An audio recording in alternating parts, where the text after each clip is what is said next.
हाँ जी, नमस्कार। तो आज की क्लास में हम पढ़ने जा रहे हैं। तो आज हम पढ़ेंगे नॉर्थ अमेरिका के पश्च पश्चिमी कॉर्डिलेरा से संबंधित कुछ पठारों के बारे में। इससे लास्ट क्लास के अंदर हमने उत्तरी अमेरिका महाद्वीप के पश्चिमी कॉर्डिलेरा के सारे पर्वतों को कंप्लीट कर लिया था। अगर आप पठार बहुत अच्छे से पढ़ना चाहते हैं तो पहले आपको नॉर्थ अमेरिका के सारे पर्वतों को क्लियर करना होगा। अगर पर्वतों की पोजीशन क्लियर कर लोगे तो पठार की पोजीशन आपको बड़ी आसानी से समझ में आ जाएगी। तो छोटे छोटे पठार हैं और पठार आर्थिक दृष्टि से काफी ज्यादा महत्वपूर्ण क्षेत्र होता है।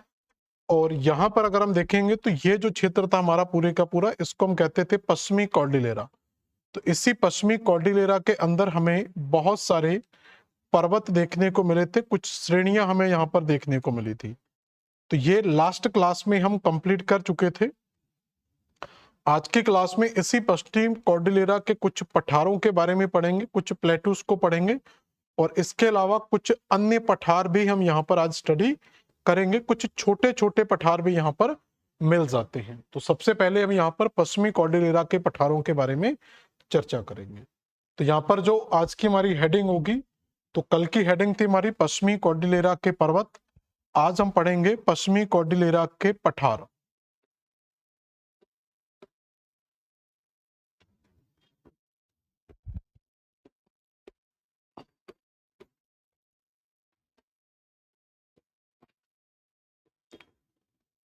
ठीक है, तो पश्चिमी कॉर्डिलेरा के पठारों की भी चर्चा करेंगे और कुछ यहाँ पर अन्य पठारों की भी चर्चा करेंगे। तो यहाँ पर जितनी भी रेंज है उन रेंज के अंदर हमें बहुत सारे पठार मिल जाते हैं और ऐसे पठार जो पर्वत श्रेणियों के बीच में स्थित हैं वो ज्यादातर ब्लॉक माउंटेन का उदाहरण होते हैं, जहाँ ब्लॉक प्लेटू भी बोल सकते हैं। तो जहाँ इसको एक शब्द दिया जाता अंतरा स्थलीय, अंतरा पठार करके भी बोल देते हैं।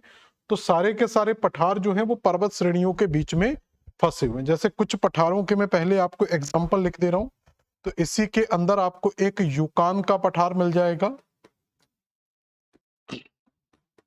तो यूकान पठार के हमें बारे में पढ़ना है, ठीक है। और एक आपको कोलंबिया का पठार मिल जाएगा।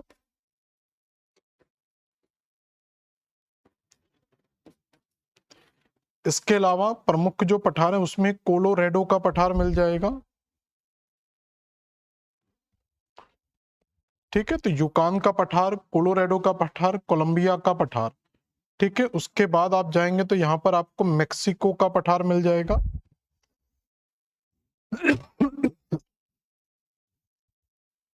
मैक्सिकन प्लेटू मिल जाएगा। तो ये चार इसके अंतर्गत बड़े बड़े पठार आपको मिलते हैं। तो अलास्का के अंदर जाएंगे तो यहाँ पर आपको यूकान का पठार मिलेगा। यहाँ पर अगर आप देखेंगे तो इसी जगह पर आपको कोलंबिया का पठार, जो दो जगह फंसा हुआ है, एक यहाँ पर है और एक यहाँ पर, और उसी के नीचे कोलोराडो का पठार है और यहाँ पर आपका मैक्सिकन का पठार। इसके अलावा आपका एडवर्ड का पठार है, ठीक है। और बीच में एक दो छोटे छोटे जैसे लोरेंसिया का पठार यहाँ पर मिल जाता है। तो कुछ छोटे छोटे पठार आपको और मिलेंगे। तो पहले हम पश्चिमी कॉर्डिलेरा के सारे पठारों के बारे में चर्चा कर लेते हैं और इनके साथ साथ हम क्या करेंगे, तो पठार तो पढ़ेंगे, पठार के साथ साथ कुछ द्रोणियां या बेसिन कह देते हैं जिसको। तो इसी में एक दो बेसिन आपको मिल जाएंगे और एक दो आपको मैदान भी मिल जाएंगे। तो उन मैदानों को भी साथ में हम कंप्लीट कर लेंगे। तो सबसे पहले देखते हैं कि यहाँ पर हमें कौन कौन से पठार मिलते हैं। तो पठारों को देखने के लिए साथ में हम पर्वत श्रेणियों को भी स्टडी करेंगे। तो यहाँ पर आपको सबसे पहले हमने एक पर्वत श्रेणी पढ़ी थी लास्ट क्लास, अगर आप देखोगे तो इस पर्वत श्रेणी की स्थिति अलास्का के उत्तर में थी और एक पर्वत श्रेणी जो थी वो अलास्का के दक्षिण में स्थित थी। इन पर्वत श्रेणियों को हमने दिया था नाम, इसको नाम दिया था हमने ब्रुक्स श्रेणी। तो ये ब्रुक्स श्रेणी है और इसके नीचे जो मिलती है इसको अलास्का श्रेणी कहते हैं। ठीक है, तो ये दो पर्वत आपको याद होने चाहिए, ब्रुक्स रेंज और अलास्का रेंज। हमें पढ़ना अलग अलग है, हम पर्वतों को अलग पढ़ते हैं, पठारों को अलग पढ़ते हैं, लेकिन जब आप लोग पढ़ेंगे दोनों को पढ़ने के बाद आपको एक साथ सोचना है। एक साथ का मतलब है कि आपको पर्वत और पठार की पोजीशन एक साथ याद रखना है। तो ब्रुक्स और अलास्का रेंज के बीच में यहाँ पर एक छोटी सी नदी प्रवाहित होती है। तो इस जगह पर आपको इस डायरेक्शन में एक नदी प्रवाहित होती हुई मिल जाएगी। इस नदी का नाम है यूकान नदी। तो इसी यूकान नदी की बात करें तो इसी यूकान नदी के आसपास का जो क्षेत्र है, इसी यूकान नदी के आसपास का जो क्षेत्र है, इसी क्षेत्र को हम पठार के नाम से पढ़ते हैं। तो यूकान नदी के क्षेत्र को ही क्या कहा जाता है? यूकान पठार। तो अगर आप एटलस में देखोगे तो आपको यूकान का पठार नहीं मिलेगा, बल्कि उसकी जगह पर आपको यूकान नदी मिलेगी। तो यूकान नदी की स्थिति के आधार पर ही हम यहाँ पर पठार का नामकरण करेंगे। तो इस पठार का नाम हम रखेंगे यूकान प्लेटू।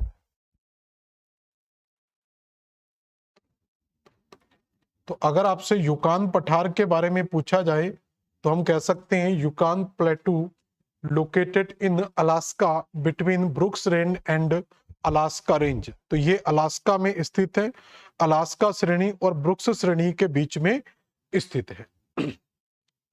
इसमें कुछ और चीजें भी स्थित हैं। तो इसी क्षेत्र से संबंधित एक यहाँ पर माउंटेन्स मिल जाता है इसी क्षेत्र के अंदर छोटा सा, ठीक है, इसी पठार से संबंधित है। इस माउंटेन को कहा जाता है कटमई पर्वत। तो यूकान के पठार से ही ये कहीं ना कहीं संबंधित है। इसको कहा जाता है कटमई पर्वत। और इस कटमई पर्वत की एक विशेषता मिलती है, तो इसको कहा जाता है वैली ऑफ, या कटमई वैली बोल सकते हैं, वैली ऑफ 1000 स्मोक्स, 1000 धुआरों की भूमि।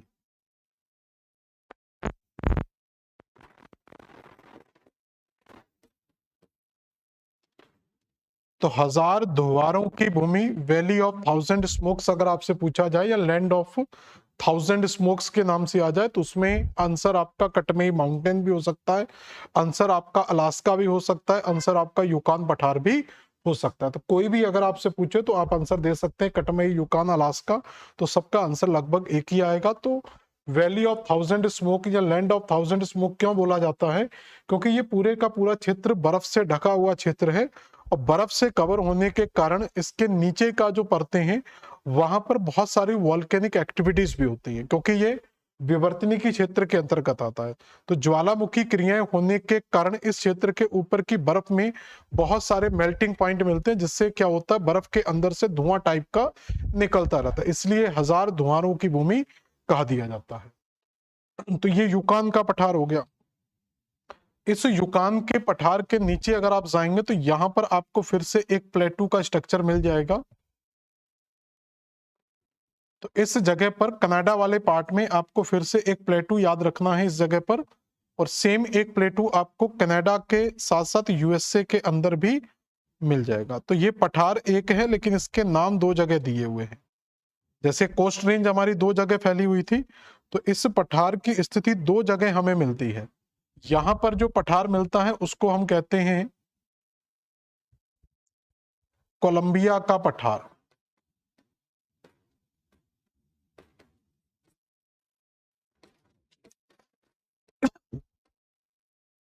और यहां पर जो मिलता है इसको भी कोलंबिया के पठार के नाम से ही जाना जाता है। तो फिर जब दोनों ही कोलंबिया के पठार है, ज्यादा फेमस है वो यूएस वाला रहता है, तो एक पोजीशन इसकी कनाडा में मिलेगी और एक पोजीशन हमें यहां पर मिलेगी। लेकिन इन दोनों पठारों को हम अंतर कैसे करते हैं? ये जो पठार है ये कनाडा के ब्रिटिश प्रांत के अंतर्गत आता है, इसलिए इस पठार को हम ब्रिटिश कोलंबिया का पठार बोल देते हैं। और ये जो पठार है, इस पठार के पास में एक नदी फ्लो करती है, जिस नदी का नाम है स्नेक। तो स्नेक नदी, तो इसलिए इस पठार को कोलंबिया स्नेक पठार कहा जाता है।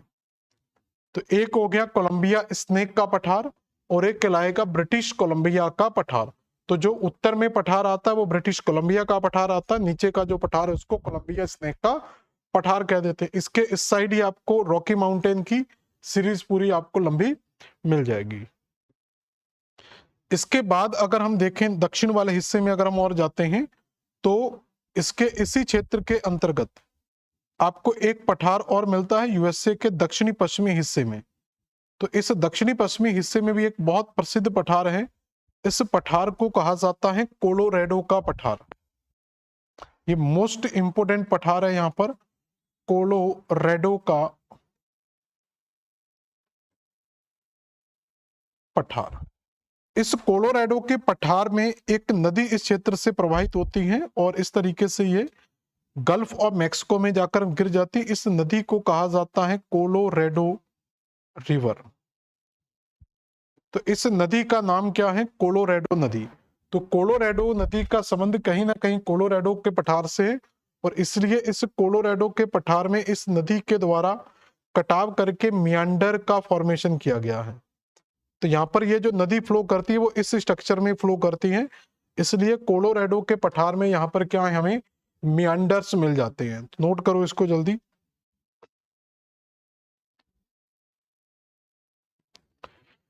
ठीक है, तो ये कोलोराडो का पठार हो गया। तो कोलोराडो के पठार में क्या मिल जाएगी हमें? कोलोराडो नदी मिल जाएगी जो इस पठार को कट करके मियांडर का फॉर्मेशन कर देती है। मियांडर का मतलब होता है कि अगर कोई वेव लाइक स्ट्रक्चर मिलता है, मियांडर के रूप में स्ट्रक्चर मिलता है, तो उसी को हम एक मियांडर के नाम से संशोधित कर देते हैं।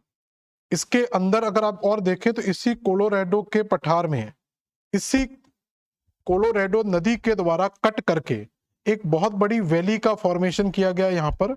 इस वैली को कहा जाता है ग्रैंड कैनियन।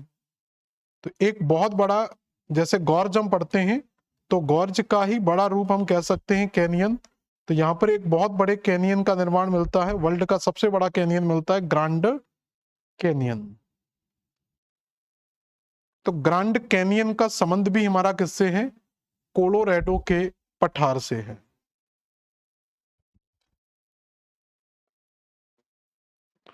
तो विश्व का सबसे बड़ा कैनियन अगर हम बात करें, वी शेप का जो वैलीज होती है नदी के कटाव से, तो इस नदी के कटाव के द्वारा ही विश्व की सबसे बड़ी खाई का निर्माण किया गया है, जिसका नाम क्या है? ग्रैंड कैनियन, खड्डा कह सकते हैं एक तरीके से। और इसी पठार पर ही हमें यहाँ पर एक पॉइंट और मिल जाता है। इस पॉइंट को कहा जाता है डेथ वैली।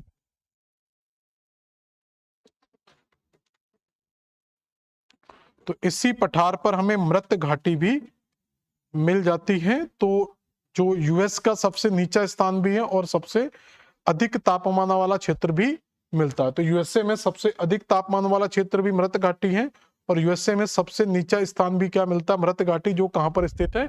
कोलोराडो के पठार में ही स्थित है।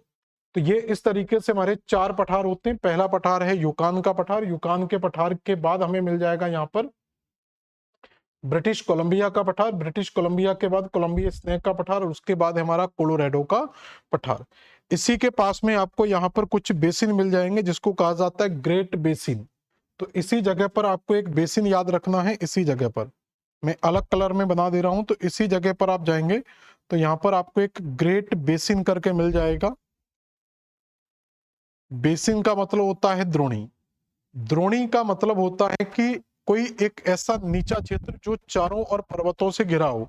तो इस क्षेत्र के चारों ओर हमें बहुत सारे पर्वत मिल जाते हैं। तो बहुत सारे पर्वत मिलने के कारण ये क्षेत्र बीच की ओर धसा हुआ क्षेत्र दिखाई देता है, इसलिए इस क्षेत्र को क्या कह देते हैं?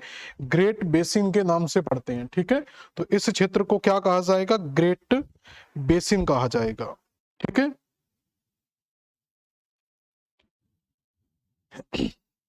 तो इतनी बातें इस स्लाइड के अंदर हमारी कंप्लीट हो गई हैं। तो यहाँ पर Brooks, Alaska, Coast Mackenzie, range पड़ी और उसी के साथ यहाँ पर यूकान का पठार, ब्रिटिश कोलंबिया का पठार, कोलंबिया स्नेक का पठार और कोलोराडो का पठार। इसके अलावा कुछ बातें और करते हैं हम यहाँ पर। तो इन पठारों को पढ़ने के बाद तो यहाँ पर एक पठार हमें मिला, इसके बाद दूसरा पठार हमें यहाँ पर मिला और तीसरा पठार यहाँ पर था और चौथा यहाँ पर कोलोराडो का पठार था। इसी कोलोराडो के पठार के पास में आप जाओगे तो यहाँ पर आपको एक डेजर्ट मिलेगा। ठीक है, इस जगह पर आपको एक डेजर्ट का एरिया मिलेगा। कहां पर? यूएस और मेक्सिको के सीमा के साथ में। यहाँ पर थोड़ा और अंदर कर लेते हैं इसको। यहाँ पर तो यूएसए और मेक्सिको की सीमा पर आपको यहाँ पर एक डेजर्ट मिलेगा और थोड़ा सा और नीचे जाएंगे तो यूएसए के इस तट पर भी आपको एक डेजर्ट मिलेगा। तो यहाँ पर 2 डेजर्ट आपको मिलते हैं। एक को कहा जाता है मोजावे डेजर्ट। तो यहाँ पर जो डेजर्ट मिलता है इसको कहा जाता है मोजावे डेजर्ट। मोजावे मरुस्थल, तो जो लगभग यूएस और मेक्सिको की सीमा पर स्थित है। और इसके बाद यहां पर जाते हैं तो ये काफी ज्यादा इंपॉर्टेंट है, जिसको सोने रन मरुस्थल के नाम से जाना जाता है। तो यहां पर क्या मिल जाता है हमें, सोने रन मरुस्थल मिल जाता है। तो मैंने कहा था कि आपको मैदानों के साथ साथ कुछ यहां पर हमें मैदान और कुछ द्रोणियां और कुछ बेसिन भी पढ़ने हैं। तो ये पठार तो हम 4 पढ़ चुके हैं, ठीक है। और इन पठारों के साथ साथ अभी और भी पठार बताऊंगा। 2 डेजर्ट भी याद रखने हैं, सोने रन डेजर्ट और मोजावे डेजर्ट, ठीक है। और बगल में ही आपका कोलोराडो का प्लेटू है। और मेक्सिको के अंदर अगर हम जाते हैं तो मेक्सिको के अंदर यहां पर आपको याद होगा मेक्सिको में 2 श्रेणियां हमने पढ़ी थी। एक श्रेणी इस साइड थी जिसका नाम था सेरा माद्रे ओरिएंटल, और एक थी यहाँ पर सेरा माद्रे ऑक्सीडेंटल। तो सेरा माद्रे ओरिएंटल और ऑक्सीडेंटल के बीच में जाओगे तो एक सबसे बड़ा आपको पठारी क्षेत्र मिलता है। यहाँ पर काफी बड़ा पठार है यहाँ पर ये, ठीक है, विश्व के बड़े पठारों में आता है। इस पठार का नाम है मेक्सिको का पठार। तो इस पठार को क्या कहा जाता है, मेक्सिको का पठार। तो मेक्सिको का पठार कहां पर स्थित है, तो हम कहेंगे मेक्सिको का पठार मेक्सिको में स्थित है। और ये सेरा माद्रे ओरिएंटल और सेरा माद्रे ऑक्सीडेंटल श्रेणियों के मध्य स्थित है, ठीक है। इसके अलावा कुछ छोटे छोटे पठार और हम देखेंगे। तो जैसे इसी के ऊपर वाले भाग में जाओगे, तो जैसे इसी मेक्सिको पठार के ऊपर जाओगे तो यहां पर आपको एक छोटा सा पठार का क्षेत्र और मिलेगा। इसको कहते हैं एडवर्ड का पठार। तो यहाँ पर एक छोटा सा पठार याद रखेंगे। तो इस पठार का नाम क्या है, एडवर्ड पठार। तो इसी के ऊपर बिल्कुल मोजावे मरुस्थल के ऊपर जाएंगे तो आपको एडवर्ड का पठार मिल जाएगा। और इसी एडवर्ड के पठार के बाद अगर आप इस जगह पर जाते हैं अपलेशियन पर्वत की तरफ, तो यहाँ पर फिर से एक पठार मिलता है जिसको कहा जाता है ओजार्क का पठार। तो यहाँ पर जो पठार मिलता है उसको क्या कहते हैं, ओजार्क। तो एटलस के अंदर आप देखोगे तो आपको ये ओजार्क पठार भी क्लियर कट मिल जाएगा। तो शुरू से याद रखना, नीचे मेक्सिको का पठार है, मेक्सिको के पठार के ऊपर जाएंगे। ये पठार कौन कौन से हैं, इसको कहते हैं कोलोराडो, ठीक है, इनको भी याद रखना। ये कौन कौन से थे, कोलोराडो, ये कोलंबिया था, ठीक है, कोलंबिया स्नेक वाला पठार, इसका नाम भी कोलंबिया ब्रिटिश कोलंबिया था। और इसका नाम क्या था, यूकान पठार या अलास्का का पठार भी बोल देते हैं। तो यहां पर जो मिला ये अलास्का का एडवर्ड का पठार, एडवर्ड के बाद मिल जाएगा आपको ओजार्क का पठार। इस ओजार्क के पठार के ऊपर जाएंगे, यहां पर आपको एक क्षेत्र मिल जाएगा। इस पूरे क्षेत्र को कहा जाता है सेंट्रल हाईलैंड, केंद्रीय उच्च भूमि। तो इस क्षेत्र के अंदर जो एरिया मिलेगा तो इस एरिया को कहा जाता है सेंट्रल हाईलैंड। तो एक पठारी ही क्षेत्र है एक तरीके से। तो ये एक तरीके का पठारी क्षेत्र जिसको सेंट्रल हाईलैंड के नाम से जाना जाता है। इसको कई बार सेंट्रल प्लेन भी बोल देते हैं, या फिर आप इसको नोट्स में एटलस में देखोगे तो सेंट्रल प्लेन लिखा होगा, केंद्रीय मैदान, ठीक है, प्लेन ही लिख लो आप हाईलैंड की जगह। तो इसको क्या कह देते हैं, केंद्रीय मैदान की संज्ञा दी जाती है। तो कुछ मैदान भी हमें साथ के साथ यहाँ पर पढ़ लेना। तो ये क्रम जरूर याद रखना यहाँ पर, ठीक है। Yukon, Columbia, British Columbia, Snake Columbia, Colorado, Colorado के नीचे मोजावे, सोनेरन मरुस्थल, इधर जाएंगे तो मेक्सिको का पठार, मेक्सिको के पठार के ऊपर एडवर्ड, एडवर्ड के ऊपर जाएंगे ओजार्क का पठार, और ओजार्क के पास में जाएंगे तो आपको सेंट्रल प्लेन आपको मिल जाएगा। और सेंट्रल प्लेन के बाद अगर आप कनाडा के इस वाले पार्ट में जाते हैं, ये यूएसए और कनाडा के अंदर जाएंगे, तो यूएसए से जब आप कनाडा में इंटर कर जाएंगे तो यहां पर आपको एक लॉरेंसिया का पठार मिल जाएगा। तो ये जो क्षेत्र था कनाडा का, तो इस कनाडा के क्षेत्र के अंदर आपको जो पठार मिलेगा, इस पठार को क्या कहा जाता है, लॉरेंसिया का पठार।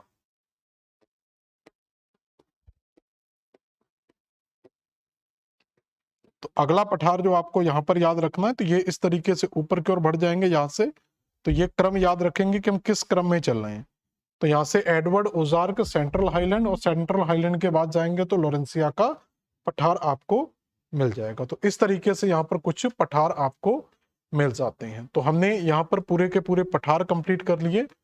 तो पठारों में बहुत ज्यादा नहीं और पठारों के साथ पर्वत, हम दोनों को एक साथ भी कंप्लीट कर सकते हैं। लेकिन इसके साथ साथ मैंने आपको 4 पार्ट्स में डिवाइड किया था। ये था वेस्टर्न कॉर्डिलेरा पूरे का पूरा, तो वेस्टर्न कॉर्डिलेरा के पर्वत भी पढ़ लिए हमने और वेस्टर्न कॉर्डिलेरा के पठार भी पढ़ लिए। दूसरा जो क्षेत्र था इस साइड का एरिया, इसको हम कहते थे एप्लेशियन हाईलैंड, अपलेशियन उच्च भूमि या ईस्टर्न हाईलैंड, ईस्टर्न उच्च भूमि, वो भी हमने कंप्लीट कर लिया। लेकिन 2 क्षेत्र आपके और बच जाते हैं, एक कनेडियन शील्ड का एरिया और दूसरा मैदान का एरिया। तो इन 2 क्षेत्रों को हमें और पढ़ना है। तो इस क्षेत्र के अंदर तो यहां पर जाते हैं तो ये पूरे का पूरा जो क्षेत्र है ये हमें पश्चिमी कॉर्डिलेरा का मिलता है, जिसके बारे में हम डिटेल से पढ़ चुके हैं। ठीक है, बस थोड़ा सा रह गया और, तो पश्चिमी कॉर्डिलेरा, तो ये पश्चिमी कॉर्डिलेरा के अंदर हम पश्चिमी कॉर्डिलेरा के सारे पर्वत पढ़ चुके हैं और पश्चिमी कॉर्डिलेरा में आने वाले 3-4 पठार भी, यहां तक जो साइड साइड में पठार हमें मिले थे वो पठार भी पढ़ चुके हैं। इसके अलावा जो दूसरा एरिया यहां पर हमने पढ़ा था, जो एरिया, इस एरिया को कहते थे अपलेशियन उच्च भूमि, तो हम अपलेशियन भी पढ़ चुके हैं।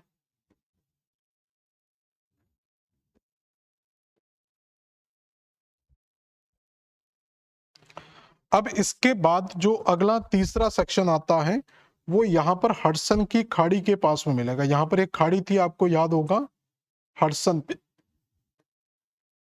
तो इस हडसन की खाड़ी के चारों ओर कनाडा का ये लगभग 50% एरिया कवर कर जाता है। तो कनाडा का ये जो 50% एरिया कवर करता है, तो इस पूरे एरिया को कहा जाता है कनेडियन शील्ड।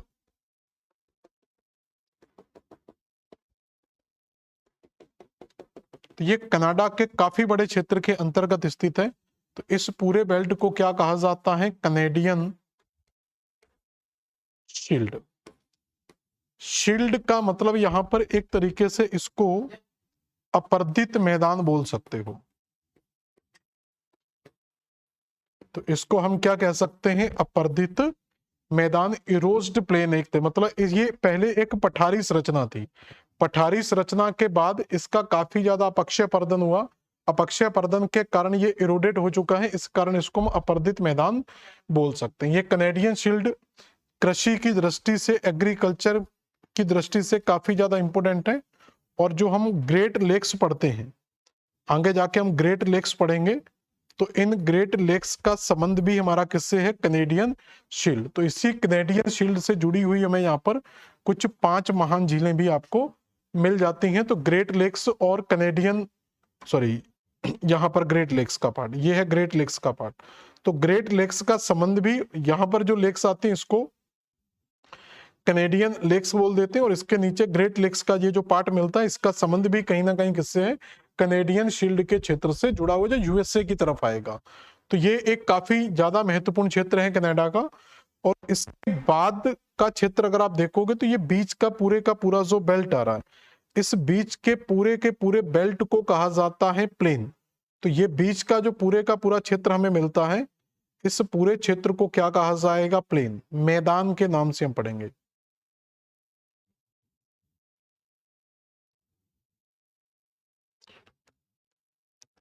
और ये काफी बड़ा मैदान है। इस मैदान की स्थिति की अगर आप बात करोगे तो इसके इस साइड में, तो इस साइड पूरे का पूरा फैला हुआ है रॉकी माउंटेन। तो यहां पर किसकी स्थिति मिल जाती है? रॉकी माउंटेन की। तो इसके एक तरफ फैला हुआ है रॉकी माउंटेन और इसके एक तरफ फैली हुई है कनेडियन शील्ड। तो ये कनेडियन शील्ड और रॉकी माउंटेन के बीच में स्थित है। इस प्लेन को कहा जाता है ग्रेट प्लेन। क्या बोलते हैं इसको? Great plain of north America. यहाँ पर ग्रेट शब्द भी लिख लेंगे। तो इस प्लेन को क्या कहा जाता है? Great plain. तो ये पूरे का पूरा वृहद मैदान है जो कनाडा यूएसए में फैला हुआ एक बहुत बड़ा क्षेत्र है। इस कनेडियन शील्ड और इसके बीच में स्थित वृहद मैदान की अगर हम बात करें तो इसी के अंदर कुछ घास के मैदान पाए जाते हैं। इन घास के मैदान को प्रेयरी के नाम से हम पढ़ते हैं। प्रेयरी घास मैदान। तो प्रेरीज के जो घास के मैदान मिलते हैं उनका संबंध कहीं ना कहीं इसी ग्रेट प्लेन से ही है। और ये प्रेरीज घास के मैदान आप जानते हैं कि दुग्ध उत्पादन के जो पशु वगैरह रहते हैं उनके ग्रास के लिए काफी ज्यादा इंपोर्टेंट है। गेहूं वगैरह का प्रोडक्शन यहाँ पर बहुत अच्छे से किया जाता है। इसी प्रेरीज मैदानों के अंदर यहाँ पर आपको एक छोटा सा स्ट्रक्चर मिलता है, एक नेशनल पार्क है बहुत बड़ा, यहाँ पर इंपोर्टेंट कह सकते हैं। इस नेशनल पार्क की बात करें तो इसको कहा जाता है येलो स्टोन नेशनल पार्क। तो येलो स्टोन नेशनल पार्क का संबंध भी इसी प्रेरी क्षेत्र से है या इसी ग्रेट प्लेन्स के क्षेत्र से है। और येलो स्टोन की अगर हम बात करें तो ये गीजर के लिए फेमस है। यहाँ पर विश्व के सबसे ऊंचे या प्राकृतिक गीजर मिलते हैं येलो स्टोन नेशनल पार्क के अंदर, जो कहां पर स्थित है, यूएस में स्थित है। यहीं पर आप एक चीज देखोगे कि जो रॉकी माउंटेन है यहाँ पर, तो अगर रॉकी माउंटेन की बात करें कि ये पूरे का पूरा रॉकी माउंटेन है, और रॉकी माउंटेन के इस तरफ हम जाते हैं तो ये मैदानी क्षेत्र है। तो रॉकी माउंटेन के इस तरफ क्या स्थित है, प्लेन,